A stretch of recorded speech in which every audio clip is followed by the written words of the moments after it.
Hello and welcome to your weekly dose of red button goodness. Hopefully this will actually get to you before the games are played this week. I don't think we quite managed it last week. It's always 50-50, but you never know. You might actually get to hear this before the matches take place. It all depends on one person. Why's everyone looking at me? That's always my fault, yeah? Because you uploaded the files on Wednesday last week. When does that give me a chance to... The game was Wednesday. So, as ever, it's not so much adults only from now on, it's more smutty adolescents only. And I'm joined by the two best smutty adolescents in the game, Mark and Paul, as always. Paul, anything to say? FNAF. Mark, anything to say? Sue won. Thank you, Paul, for that an amazing impersonation of me. Heathen! How's that rap? Are you alright there, Paul? That's my best rap she knows. That's racist, I'm blocking him on Facebook. Yeah, white splitting. England splitting. Anyway, nothing to add. I have no swear words this week. No swear words, no. You've used them all up. No, I'm keeping it clean because of our guest audience, and that's why. Excellent. So this week's all about the Asian Champions League. We've got 4 Korean teams playing, and that was a little bit of music for them, I guess, Paul, yes? Yep. Lovely choice. I'm sure everyone picked up on the themes within the songs. Absolutely, no need to explain it, it's just too obvious. I mean, of course. Our listeners are generally smart, intelligent people. I'm sure they picked up on everything there. He's a smart, intelligent person. I don't know why you used the plural there, Paul. I'm sure there's at least one other listener apart from my mum. I wouldn't be so sure, to be honest. My sister's gave up, actually. Have you seen some of the stats on SoundCloud lately? Yeah, have you seen the stats on SoundCloud? Actually, given that 2 of them are hearing live tonight, that's 2 listeners we're not going to get for this week's podcast. Right? We'll be back in single figures again. So this week it's 4 home games, right? All the Korean teams are at home. Tuesday night we've got Jeonbuk taking on Beijing, we've got Suwon taking on Kashiwa Reysol, and then Wednesday night we've got Seoul taking on Gamba and Songnam taking on Gwangju Evergrande. Yep. So we just go through them one at a time. Sounds good. Tuesday night, start off, Jeonbuk versus Beijing. I think that's probably the hardest game that a Korean team has, to be honest. I think I know people think Songnam Evergrande, but I think Jeonbuk Beijing is probably the hardest one. So Beijing were the winners of Suwon's group, right? Yeah. And I think with like Daehan, we had Daesan, with the other players that they have as well, I think they're going to be a bit of a force against Jeonbuk. Jeonbuk would probably have rather played Suwon than played Beijing, to be honest. I think Seoul have played Beijing the last 2 years and they've not lost to them, so surely Jeonbuk should be confident. But we are talking about this year, where they have better players this year. I mean, same players. Well, Daehan didn't play last year. Only because he was barred. No, he wasn't barred. He hadn't left yet. Anyway, he was barred. His contract. I think, as I said, I think that's going to be a really tough game for Jeonbuk. Jeonbuk probably sitting top of the K League probably should win that one, but I think it'll be a tough game. I think it's the toughest game, and I reckon at home they'll do well to get a victory. It maybe depends which Jeonbuk turn up. If it's the K-League Jeonbuk that beats everybody relatively easily, they've probably got a good chance. If it's the Champions League Jeonbuk, which seems to not really know what they're doing sometimes, they're probably going to not get through. I mean, they were pretty poor against Reysol away. They drew against Bingdong, the Vietnamese team as well. I think they'll struggle. I don't know if it's not called Bing Dong, but which one they call them? Big Dong. Big Dong, okay. Everyone would struggle against big dongs. Maybe. Oh, it depends. You know what I mean? It depends. I mean, some of us are born differently. I think some of the Korean guys are just a bit intimidated. You're saying you can take a big Dong easily, are you? I'm not saying that good, but I know someone who can. He's looking at you, Paul. He's looking at you. You say every other week. Yeah. Every other week, yeah. That's fine. Anyway, let's move on. I think Jeonbuk will do well to win that one, but I think, to be honest with that, I think it'll be a draw. So my money's on probably a score draw, and probably Daehan scoring as well. Daehan or Daehan? Whatever his name is. If you're going to pick me up on Korean pronunciations, which I violently disagree with, then you're going to pick me up on my pronunciation of a Montenegrin name. Of a Montenegrin name, yeah. Yes, thanks for that one, Paul. Okay. I didn't know you were half Montenegrin. You're Montenegrin shite. Yeah, it's really bad, isn't it? I need to study for the next time. And you claim to work at a language academy. So one language we don't teach. Anyway, so I reckon Beijing will get a score draw So on the night, you think score draw for Beijing I think so, yeah. over the two ties. Then does that mean you think Beijing are going to do it? If they get a score draw in Yeah, I think Korea, so. they'll be confident going back to China and doing the job, I would think. I think so. I mean, I think out of the 4 Korean teams, as I said, I think that could be one of the toughest ones. I think Beijing might just edge that over 2 legs. All right, Paul, you in agreement? For once, No. If you look at the way that, I mean, obviously Beijing came out of Suwon's game and they beat Suwon in Beijing and then drew in Suwon, right? So I can see where Mark's coming from. I just think that Jeonbuk are a slightly better team than Suwon, so I'm going to say they'll probably win at home and then draw away and get through. Jeonbuk, that is. okay. Stevie, yourself? Tough one. I kind of fancy Jeonbuk. I'm kind of confident about all the Korean teams in this one, so I'm maybe hoping more than believing, but I kind of fancy Jeonbuk will get through over the two legs. So to do that, I think they're going to have to win at home. So maybe a 2-1 or a 2-0 Tuesday night. Gary, did you give an opinion on the ACL games? I think Jeonbuk seem a very efficient kind of team, so I think they'll probably grind out a home win. They'll have something to take to Beijing. Assuming that some of Incheon's bruisers don't take out Lee Dong-guk and Nino at the weekend, and they're all fit and ready to play. But yeah.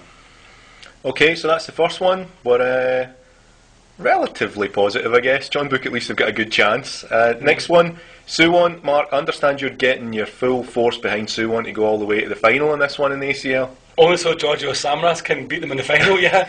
And that's the only reason. So you're going to have your blue wings on at the next game? I was actually contemplating going to this one, but I probably won't in the end, because I probably have to work up a little bit just too late to make it. If only because the KBS commentators won't know what to make of you in the away end, yeah? Yeah, because they'll be like, isn't that guy been everywhere? But I think, to be honest, I think Suwon will win at home. I think Suwon are not going to lose very many games at home. Yeah, that's what she said. Suwon are not going to lose very many games at home across the course of the season anyway, I think, regardless of the competition. So I think they'll win at home. Kashiwa did well at home against Jeonbuk, but I think Suwon have got too much for them. They've already put Urawa Reds out pretty easily, really, to be honest, and I think Suwon will have way too much for Kashiwa. How did Kashiwa do in the away leg against Jeonbuk? When they played in Korea against Jeonbuk, it was nothing each. Although it should be remembered that Jeonbuk had the ball in the back of the net twice, both of them wrongly chopped off for offside. They also got a free kick when Eddie was brought down in the box as well. So Jeonbuk could have been 3-0 up at half time had the referee not been If they'd had that same referee from Sangam at the weekend, yeah, they'd have won it exactly, 3-0. yeah, had the referee not been an absolute Or 3-2 after they switched off in the second half. Yeah. Like. I mean, had the referee not been bought in by Kashiwa, Jeonbuk would probably have So- beaten them easily. No beating around the bush, Paul. Give us your prediction. Going for Suwon? Never. Suwon could play some team from the 48th level of the English pyramid, and I still predict that team to beat Suwon. I don't know why Paul's so anti-Korean. It's kind of pathetic. Anti-Korean, I'm anti-Suwon. Well, I'd put your money on a Suwon win then, listeners. That's Yeah, I think clearly what's going to happen. I'll be surprised if Suwon don't progress to the next round, to be honest. I think Suwon have got too much about them to lose to Kashiwa. Yeah, good point. And talking about surprised if they don't progress to the next round, surely Gamba are not going to knock out Seoul. And not going to knock out Seoul? They're not going to knock out Seoul. I Gamba mean, are dreadful. I saw both Gamba Based games. on the one game that I saw them in. Yeah, I saw both games. I mean, obviously we've talked about this. I mean, the Gamba winning 2-1 away was winning 2-1. I keep saying away when I mean Japan, but you know what I mean at home. I think Gamba winning 2-1 in Japan.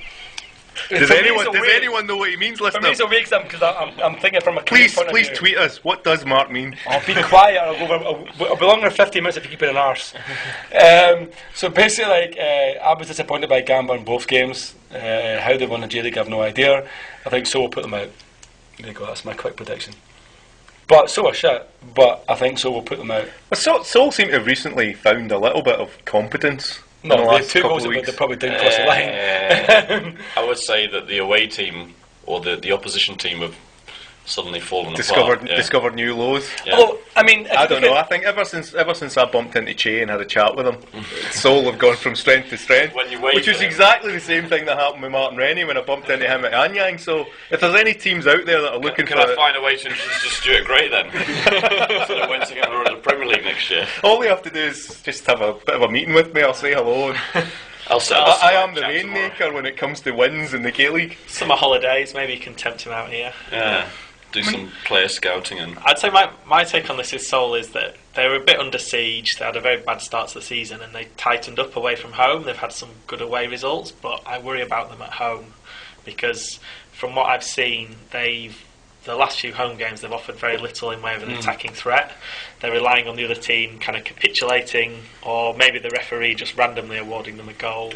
But I mean, if the you ball actually was have a look near at the line. if you actually have a look at Seoul in the ACL, if you look at their like 3 away games, right? I mean, against Evergrande, they probably should have got a draw. yeah, they should have. Like, they should have got a draw in that game. I think they they- actually did technically beat Wanderers, yeah? yeah. Because the ball did cross the line. I mean, we Yeah. all know it didn't cross the line the weekend, but it did cross the line in that game. Yeah. And then they came back from, like, what, 2-1 down at one point to each, to 3-2 to Came beat. down from 2-1 up to win 3-2. Was it the 2-1 They up? were I didn't see that. 1-0 down, 2-1 up, and then 1-0 down, yeah. So, I mean, they won 3-2 to like. So, Yeah. looking at their away form in ACL and looking at Gamba, Yeah. what I watched Gamba like a couple of weeks ago, I would think.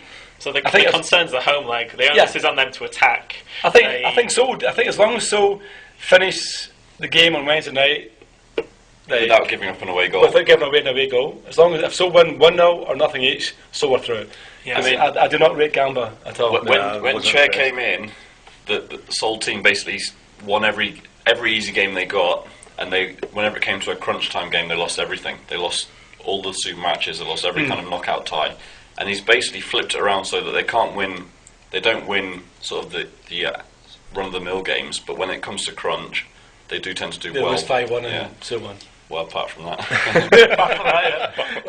But no, I think I can't see Gamba Osaka beating them over 2 legs. From what I saw of Gamba, they're not a great Please, side. somebody predict that Gamba are going to win. I've not seen as much of Osaka as the rest of you, but they're second in the J League, so they mustn't be mugs. But even over 2 legs against Songnam, the home leg they lost 2-0, the away leg they won 2-1. To be honest, had Songnam had to win that away leg, I'm not convinced they would have lost it. They would have lost 2-1. it. Like, they would. I mean, like Songnam It would was, have it was a nothing game, yeah. Like, they didn't have to win, and Songnam would not have lost that game if they had to win. And I think Gamba are farly overrated by being second in the J League Yeah. and win it last season. So we'll beat them. So talking about Songnam, I guess we should talk about them for the very last game. Gwangju is probably, on paper, that's the toughest tie that any of the Korean teams have got, I think. It is, but I still reckon that Jeonbuk have a tougher one against Beijing, to be honest. I think Songnam at home at Evergrande, having watched Evergrande against Seoul, they were poor. Gwangju are not the same team they were last year or 2 years ago. Definitely They're not. A lot weaker under They, Cannavaro as opposed they to. actually have spent more money and probably might actually have better players. Yeah, I but mean, the in, way they in play terms is of the very well. personnel, They're not even top of the Chinese league anymore. yeah. And I think I trust Kim Han Bum will play this one perfectly, and I really do. Like, and I think I'm not sure what the score will be. It might very well be like nothing each in Tanchon, and it might go nothing each in China and go through in penalties. But I would be really surprised if Evergrande put them out. Having watched Evergrande at Seoul World Cup Stadium, they were awful. Like, they didn't even try it. I mean, Yeah. granted, they didn't probably have to win that game. I think if you want to go through, you've probably got to win the home match. You've probably got to get a 1-0 and then take something to China to defend. But I think you've got a chance. I'm looking at all these games. I'm not thinking that there's any of them that the Korean teams Sydney can't went win. away to Guangzhou and won when they needed to, right? Yeah, So it's but definitely Guangzhou didn't that game, I guess. So it's Yeah, it's I always mean, think hard if you to look at kind of Songnam's tell. ACL group stage, right? After the Buriram game, they had to beat Gamba, and they beat them 2-0. They played Shandong. They didn't have to beat Shandong, and they do nothing each. And then they played Buriram at home, having to beat Buriram, and they won 2-1. So I think I would be surprised if Songnam don't do just enough to get through. The only thing I'd say about Guangzhou is, I mean, they've got Cannavaro and Lippi, managed and directed by Italians. So the fact they weren't impressive when they needed a draw in Seoul, that's all they needed. And when they had nothing to play for in Australia against Sydney, they've kind of Italian mentality, just play when you need to. So they may up their game. But even the home match, like the first game of the ACL group against Seoul, they were kind of mediocre And ground out a 1-0 win. So. Yeah, I'm not saying they're shite. What I'm saying is like they're not as good as they were, and I think I would trust Kim Hak-bum will have enough about them to get them through that round. They're definitely beatable, but I think you definitely need to keep a clean sheet at Tanchon. I think they will do. I think they'll keep it. Like they've only lost at Tanchon and ACL this year. They've lost 1 goal. I mean, I know that the joke is like Fortress Tanchon. I know that we kind of laugh about that a lot. Tanfield. But Fortress Tanchon is what the Songnam fans call it. But they've only lost 1 goal, and it was a poor goal to lose as well. They've lost 1 goal in like 3 group games. I just don't see them getting beat at Tanchon. I see them grinding out a 1-0 victory, going to China, grinding out a nothing each draw, and going through. Maybe even penalties, maybe even the extra time penalties. Yeah. Maybe that's I think for all 4 games are they could go either way at the end of the day, but it's that's why the reason why I think Jeonbuk's got the hardest game is because I think Beijing are a bit more of an unpredictable team. I think Beijing have a bit more about them, and the guys like Daehan and so on, I think they will wanna beat Jeonbuk. I think the other 3 teams have got winnable games. And the fact that all the 4 Korean teams are at home the first leg, is that a disadvantage, or? Yeah, I mean that's the way it's been drawn. If you finish second in your group, you play home first, because obviously being away from home, being at home in the second leg is seen as being more of an advantage. And would you say going to China or going to Japan is particularly intimidating, or? Going to Guangzhou, I mean, There'll be a huge crowd, but are they intimidating? Probably not. I don't know. I didn't find them intimidating at Seoul when they were but there. the 8,000 they had there were like probably 200 real fans. Yeah, so I mean, 8,000 tourists. Yeah. As someone that's actually been to a match in Guangzhou, they handbags at 50 paces. The fans do have a way of trying to intimidate the players when the player bus comes in, they sort of bang on the sides of the bus and sort of try and psych them out. But during the actual game, it's very choreographed, and it's often good news is Songnam won't have a bus; they'll all be walking from the airport. Being a citizen team, They'll be in taxis. It's often They'll be in rickshaws. Kicking there. no, they'll be driving the rickshaws with passengers in the back. Trying to make some money. A couple of supporters in the we back. talked about the Gamba fans the other week when you went there. Yeah. I mean, are they going to be intimidating Seoul? Are they going to intimidate an FC Seoul team that's played in the Big Bird, that's played in Jeonbuk? I don't think so. I don't think there's any grounds in East Asia that I can think of that are really intimidating. I mean, maybe some of the Middle Eastern grounds if you went there. The one in. Yeah, I mean, if you go to Iran in Azadi, front of 100,000 right? people, then Yeah, you might be intimidated. But I don't think, even if there's 30 or 40,000 people But in Osaka, even Seoul went to the Azadi. intimidating. It's only one end. I mean, as we talked last week, it's the one end of ultra fans who sing and dance and don't stop singing and dancing. But ultimately, they're so far away from the opposition goalkeeper, for example, like in one of the halves, that it doesn't intimidate them. I don't know as well with intimidation whether you're intimidating the players or whether you're intimidating the ref, and it's whether the home advantage is just making noise and making the ref give more decisions. I'd say my experience of Japanese fans is they make a lot of noise, but it's not a very intimidating, as in kind of you wouldn't compare it to Turkish football or something where you're fearing for your life, but they do make a lot of noise. But I think, I think the 2 Korean teams who play Japanese teams, I think Suwon and Seoul should definitely progress. They've got a decent chance at losing. Yeah, the 2 Korean teams that play Chinese teams have got the harder games, and we'll see what happens with them. let's wrap this up then, guys. There's four fixtures. Let's see how many Korean teams are going to go through to the next stage. Mark, 4. 4 out of 4. Paul, I'll reserve judgment till next week when we're doing the prediction of the second leg. And that's why the song should have been Pussy, Pussy, Pussy, Pussy, Pussy. Pussy, pussy. I'm going to find that song from somewhere. Gary? I'm going Use it to next week then. I'm going to say 2. Much as Two? I want Sol to go Ooh. through, I think Even more I think- anti-Korean than his Diablo's mate. That's why he's leaving in like 2.5 hours, yeah? I think Kicked out. I think there's going to be There's going to be 2 Korean teams in the next round, but there's going to be a Japanese and a Chinese team there as well. Yeah, I'd love to say 4, but I don't think. Trust the embassy boy to pay the whole, like, I don't know where I'm going next year, so China, Japan will get there as well. I'd love to say 4. I don't think. I don't know who it's going to be, but I think one of them are not going to get through, so I'm going to go for 3. Yeah, I probably think 3 as well, but I just I guess the only other question then before we wrap this up is there's obviously 2 big games on Tuesday, 2 big games on Wednesday. Which baseball matches are they going to be shown on TV when these games start going on? The smallest, shitest ones. Do you know what I mean? Like, Little League. Little League. All right, so before we finish then, should we talk about Western Asia? Do you know anything about it? I guess Al something will be playing Al something else. Am I right? Quite probably. Apart from Lakiwa. Okay, so it's all the Als in the Western Asian Conference, so I guess that makes it pretty easy for you to choose a bit of closing music for us then, Paul. I'm going to go with Paul Simon, Call Me Al. Sounds like a good one. Sounds good to me.